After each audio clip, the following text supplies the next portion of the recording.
اے شام رنج تھم ذرا پلکیں ہیں نم ابھی، اے شام رنج تھم ذرا پلکیں ہیں نم ابھی، تجھ کو گزارنے کے لیے لو ہے کم ابھی، کرتی ہیں سرسراتی ہوائیں مجھے تلاش، کرتی ہیں سرسراتی ہوائیں مجھے تلاش، اور میری ذات ہے سرے کوئے علم ابھی۔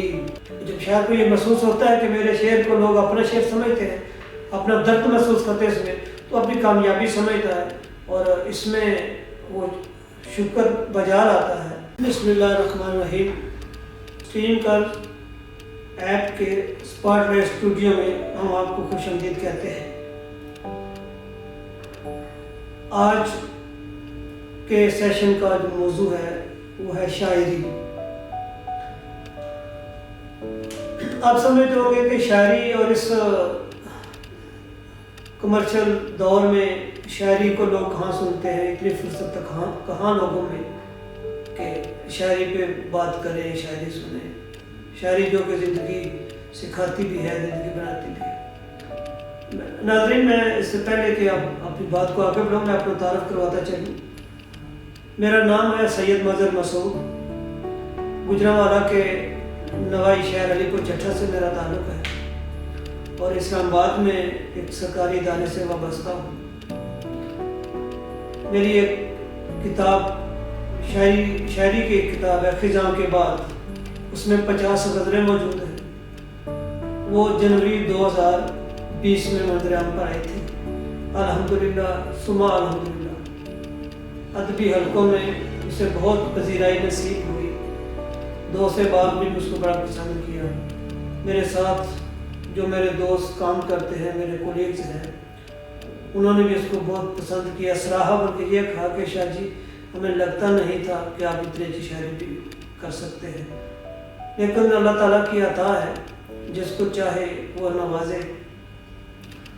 تو آج میں بات آپ سے یہ کروں گا کہ یہ جو سٹریس کا دور گزر رہا ہے، نفسا نفسی کا عالم ہے، لوگ روٹی روزی کے چکر میں پڑے ہیں، روزی روٹی کے لالے ہیں ان کو پڑھ کے، تو ایک وقت ایسا آتا ہے جب وہ کتا جاتے ہیں، کوئی راستہ ان کو دکھائی نہیں دیتا، وہ آنکھیں بند کر لیتے ہیں، بیٹھتے ہیں، سوچتے ہیں کیا کریں خدا، ہم کہاں جائیں۔ تو پھر اس وقت جو ان کی صورتحال ہوتی ہے اس پہ شاعری جو ہے نا وہ صادق آتی ہے۔ ایسے لمحات میں وہ اللہ سے بھی مخاطب ہوتے ہیں اور وہ سمجھتے ہیں کہ اللہ سے اس طرح درد مندی کے ساتھ التجا کریں کہ ہمارے سارے مسائل حل ہو جائیں، اور اس حوالے سے ان کو شاعری کا سہارا لینا پڑتا ہے، اور وہ حمد کی شکل میں، نعت رسول مقبول صلی اللہ علیہ وسلم کی شکل میں، یا کسی اور پیرائے میں آسانی کے ساتھ پھر وہ اشعار ڈھونڈتے ہیں اپنی تشفی کے لیے، اپنی تشنگی کو ختم کرنے کے لیے شاعری کا سہارا لیتے ہیں۔ شاعری روز اول سے اور انشاءاللہ رہتی دنیا تک جو اپنا کام اور اپنا مقصد شاعری کا ہے وہ پورا کر رہی ہے۔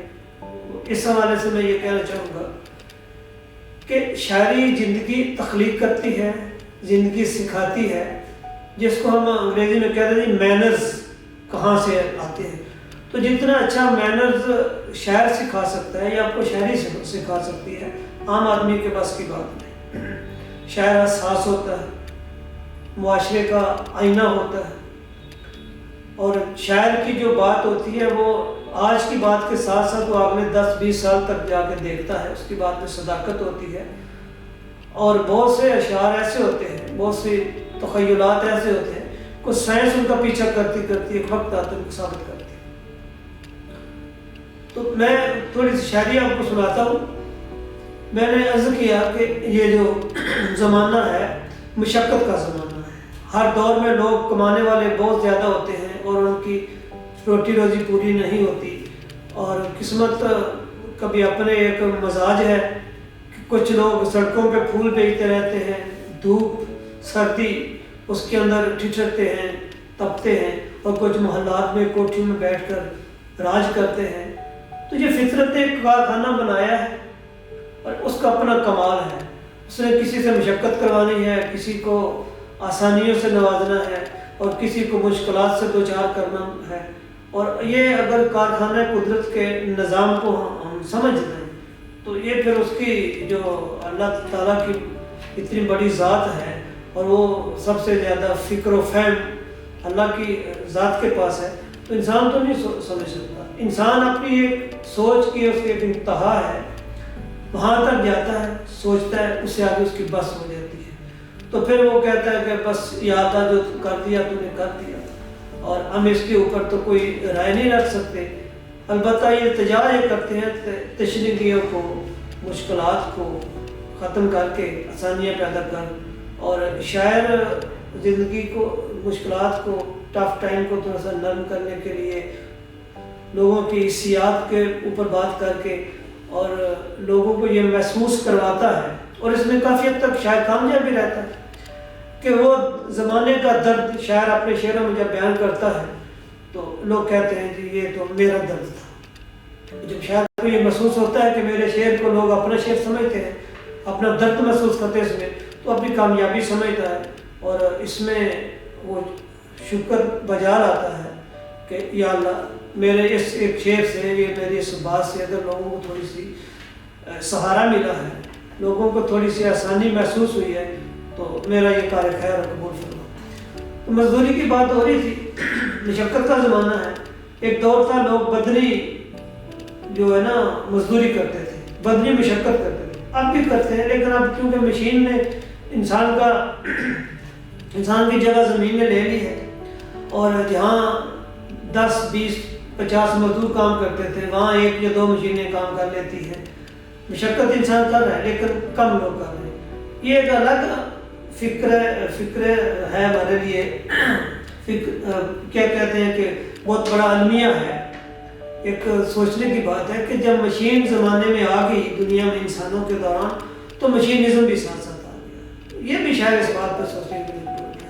میں ایک نظم اپنے ناظرین مزدوروں کے نام کرتا ہوں، اور اس میں بھی یہ تسلی ہے مزدوروں کے لیے. اس کو عنوان آپ دیکھیے گا، القاسب و حبیب اللہ. مخمل کے نرم مسلح پر لمبے لمبے سجدے کر نہ سکا. مخمل کے نرم مسلح پر لمبے لمبے سجدے کر نہ سکا. روزی روٹی کی خاطر آگ لگاتی دھوپ بدن پر اوڑی. روزی روٹی کی خاطر آگ لگاتی دھوپ بدن پر اوڑی. خون جماتی سردی جھیلی سڑکوں اور بازاروں میں، صحراؤں اور کوساروں میں، کھیتوں کھلیانوں میں، گاؤں سے دور کھلے میدانوں میں.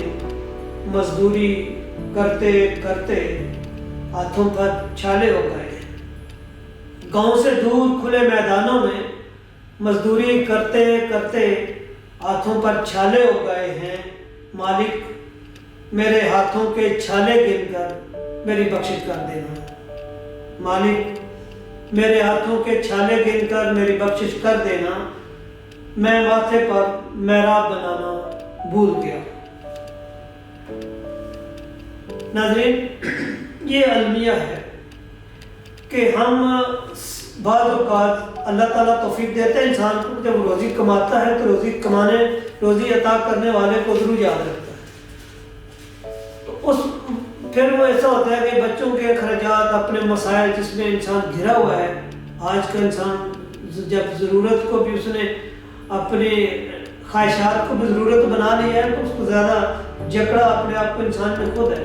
اس لیے پھر وہ صرف فرضی سی عبادت کرتے تھے، صدقہ خیرات کر دیا اور جان چھڑا لی. تو وہ تھوڑا سا اس میں بھی اقتدار کا بھی شکار ہے کہ بس ہر وقت جس طرح میں اگر روزی روٹی نہ کماؤں اور اللہ کی توفیق شامل حال ہو تو بندہ کماتا ہے، تو پھر میں ہر وقت اگر عبادت اتنی کر سکتا ہوں جتنی مجھے وقت ملتا ہے، یہ توفیق عطا ہوتی ہے، بہت زیادہ میں عبادت بھی کر سکتا ہوں، تو یا اللہ میری اس کوتاہی کو درگزر فرما دینا. یہ مسائل ہیں زندگی کے. جب عام لوگ سوچتے ہیں، وہ سوچتے ہیں کہ کاروبار میں اضافہ کیسا کیا جائے، پیسہ کیسے کمایا جائے، لیکن انسان یہ سوچتا ہے کہ انسانیت کا دم گھٹ رہا ہے، اس کے لیے خوشگوار سانسیں کیسے پیدا کی جا سکتی ہے۔ انسان مایوسی کا شکار ہے، اس کے لیے اس کو امیدیں کیسے دلائی جا سکتی ہے۔ شاعری کے بغیر زندگی، ناظرین میں اس کی چھوٹی سی مثال دیتا ہوں کہ آپ ایک اچھا سا کھانا تیار کرتے ہیں، پوری محنت کے ساتھ تیار کر لیتے ہیں اور اس میں آپ نمک نہیں ڈالتے تو آپ کی ساری محنت ضائع ہو جاتی ہے، کھانا کوئی مزہ نہیں دیتا۔ تو شاعری یوں سمجھے کہ زندگی کے جتنے لوازمات ہیں ان کے شاعری کو اس میں شامل کر دی جائے زندگی میں، تو شاعری آپ زندگی میں حسن پیدا کرتی ہے۔ یہ باتیں آپ کہہ رہے ہوں گے کہ یہ ایک شاعر ہو کے یہ آواز شروع کر دیا ہے، مولوی کی طرح باتیں کر دی، تو میں آپ کو کچھ اپنی شاعری سناتا ہوں۔ میری کتاب ہے خزاں کے بعد، میں نے اس کی حال ہی میں آئی ہے، تو اس میں سے میں کچھ آپ کو غزلیں سناتا ہوں۔ خزاں کے بعد پہلی میری کتاب ہے، اس کے بعد انشاءاللہ میری نظموں کی کتاب آ جائے گی، تو وہ بھی کسی موقع پر میں اپنے چاہنے والوں کی خدمت میں ضرور پیش کروں گا۔ سب سے پہلے ایک دعائیہ کلام ہے، رب زدنی علما۔ آپ کی سماعت کی نظر کرتا ہوں۔ عطا تیری رضا تیری کلام آدمی کیا ہے، عطا تیری رضا تیری کلام آدمی کیا ہے، بساط آدمی کیا ہے، مقام آدمی کیا ہے۔ جسے تو چاہتا ہے اس کو سر افراز کرتا ہے، جسے تو چاہتا ہے اس کو سر افراز کرتا ہے، وگرنہ آدمی کیا اے تمام آدمی کیا ہے۔ طلوع آفتاب آگہی کی اب تمنا ہے، طلوع آفتاب آگہی کی اب تمنا ہے، سخن فہمی نہ ہو تو اور شام آدمی کیا ہے۔ میرے اشعار کو کر خال کے حرف و سخن روشن، میرے اشعار کو کر خال کے حرف و سخن روشن، عنایت ہے تیری بس انتظام آدمی کیا ہے۔ دعائے مصطفیٰ کا واسطہ تو علم دے مولا، دعائے مصطفیٰ کا واسطہ تو علم دے مولا، کرم کی بات ہے سب اے تمام آدمی کیا ہے۔ یہ میری فکر کے آنسو پڑے ہیں لفظ کی صورت، یہ میری فکر کے آنسو پڑے ہیں لفظ کی صورت، ملے رزق سخن اور احترام آدمی کیا ہے۔ خواتین و حضرات، شاعری میں انسان اخلاقی قدریں، مذہبی قدریں اور ادب آداب جتنے معاملات ہوتے ہیں، یہ سلیقہ شاعری میں آتی ہے۔ شاعر کو اللہ تعالیٰ نے یہ ایک خصوصی کرم اس کے اوپر کیا ہے کہ وہ جس کرینے طریقے سے مصرع بنتا ہے، بناتا ہے، وہ کفایت لفظی سے کام لیتا ہے۔ اس طرح زندگی کو بھی وہ چھان پھٹک کر زندگی کو بڑے کرینے طریقے سے اپنے ارد گرد کے ماحول کو، اپنے عزیز و اقارب کو، رشتہ داروں کو، دوست احباب کو، ان کی زندگیوں کے اندر خوبصورتی دکھاتا بھی ہے اپنی شاعری کی مدد سے، اور یہ اس کی خواہش بھی ہوتی ہے کہ ان لوگوں کی زندگی بھی خوبصورت ہو، بلکہ خوبصورت دکھائی بھی دے۔ ایک اور غزل آپ کی خدمت میں۔ اے شام رنج تھم ذرا پلکیں ہیں نم ابھی، اے شام رنج تھم ذرا پلکیں ہیں نم ابھی، تجھ کو گزارنے کے لیے لو ہے کم ابھی، کرتی ہیں سرسراتی ہوائیں مجھے تلاش، کرتی ہیں سرسراتی ہوائیں مجھے تلاش، اور میری ذات ہے سرے کوئے علم ابھی،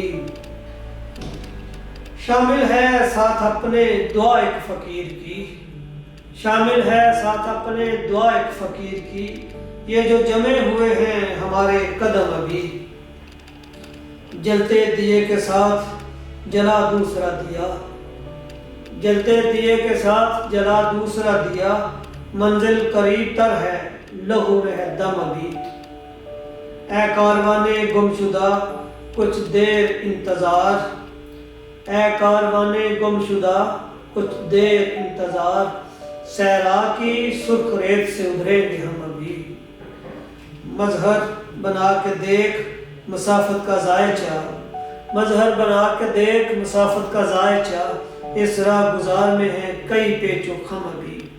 یہ منظر دیکھا کرے زندگی کے قریب آنے کے لیے، یہ شاعر دیکھتے ہیں منظر، پھر آپ کو اپنی شاعری میں دکھاتے بھی ہیں۔ آرٹسٹ جو ہوتے ہیں، جو پینٹرز ہوتے ہیں، جو مصور ہوتے ہیں، وہ یہ رنگوں کی زبان سے آپ کو یہ ساری چیزیں دکھاتے ہیں۔ تو خدا را آپ خود بھی تو منظر دیکھا کریں، کائنات کو کبھی غور سے دیکھیں، اپنے ارد گرد ماحول کا جائزہ لیں، اپنے ساتھ موازنہ کریں۔ جو لوگ کامیاب ہیں، جو لوگ اچھے ہیں، وہ کیوں اچھے ہیں؟ کیا کیا انہوں نے؟ جو لوگ معاشرے سے دھتکارے ہوئے ہیں، ان میں لوگ سوچ طرح خامیاں نکالتے ہیں اور ان میں ہوتی بھی ہیں، وہ کیوں ہیں؟ کس وجہ سے دھتکارے گئے ہیں؟ کیوں لوگ ان کو اپنے قریب نہیں آنے دیتے؟ اگر آپ موازنہ کریں کہ میں کہاں کھڑا ہوں، اپنی ذات کا محاسبہ کریں کہ کون سی خوبی ہے اس بندے کی عزت کس وجہ سے، اس کی عزت کم ہے، اس کی زیادہ ہے، کیوں ہے؟ آج سے اگر آپ اس کا موازنہ کرنا شروع کر دیں گے تو آنے والے وقتوں میں آپ چلو جس عہد پہ جا رہے ہیں، جو زندگی کا کچھ حصہ ہے، 50-60 سال کی عمر ہے، 45 سال کی ہے، 55 کی ہے، آپ اس کو نظر انداز کر دیں، باقی آنے والی اپنی نسلوں کو، اپنی اولاد کو یہ بتائیں کہ یہ وہ سلسلہ ہے کہ اس پہ چل کر انسان خوبصورت بن جاتا ہے، خوبصورتیاں بکھیریں، اور خوبصورتی بکھیرنے والے لوگ وہ عمل میں ہو، وہ گفتگو میں ہو، وہ لباس میں ہو، آپ کے رویے میں ہو۔ یہ شاعری ہے، کائنات کا حسن شاعری سے جھلکتا ہے۔ ایک نظم آپ کی خدمت پہ پیش کرتا چلوں۔ آپ سوچ رہے ہوں گے یہ شاعر ہے اور مولویوں کی طرح باتیں کرتا ہے، یہ مولویوں کی باتوں پہ بھی غور کر لیا کرے، لیکن ساری باتیں نہیں مانتے ہوتے۔ عمل، شاعر جو کہتا ہے اس پہ عمل کر کے دکھاتا ہے۔ یہ سارے شاعر، اس میں سے اکثریت ایسی ہوتی ہے کہ وہ اپنی بات کا مان دھیان رکھتے ہیں۔ ناظرین، ایک نظم آپ کی خدمت میں پیش کرتا ہوں۔ نظم کا عنوان ہے شب جاگتی ہے۔ شام کی دہلیز پر سورج کھڑا تھا، شام کی دہلیز پر سورج کھڑا تھا، دن تھکا ہارا افق دیوار سے ایسے لپٹ کر سو گیا تھا جیسے صحرا میں گزارا ہو کڑا دن۔ شام کی دہلیز پر سورج کھڑا تھا، دن تھکا ہارا افق دیوار سے ایسے لپٹ کر سو گیا تھا جیسے صحرا میں گزارا ہو کڑا دن۔ سو گیا دن تو پریشان کیوں ہو تم، شب جاگتی ہے۔ دیکھو تو یہ رات دروازہ ابھی کچھ دیر میں سپنوں کی وادی کی طرف کھولے گی۔ یہ رات دروازہ ابھی کچھ دیر میں سپنوں کی وادی کی طرف کھولے گی، تو میں خواب کی راہداریوں سے تیرے آنگن میں اترتی چاندنی میں وصل کے تالاب پر تجھ سے ملوں گا۔ ایک چھوٹی سی آخری نظم ناظرین، یہ علامت کے طور پہ نظم ہے، آپ اس پہ غور کیجئے گا۔ نظم کا عنوان ہے میں اور سورج۔ تتلیاں جب دھوپ کے مارے ہوئے پھولوں کا نوحہ لکھ رہی تھی، تتلیاں جب دھوپ کے مارے ہوئے پھولوں کا نوحہ لکھ رہی تھی، اس سمے میں اور سورج گفتگو کی میز پر تھے۔ تو ناظرین، سپاٹ لائٹ اسٹوڈیو کے اندر موجود ہوں،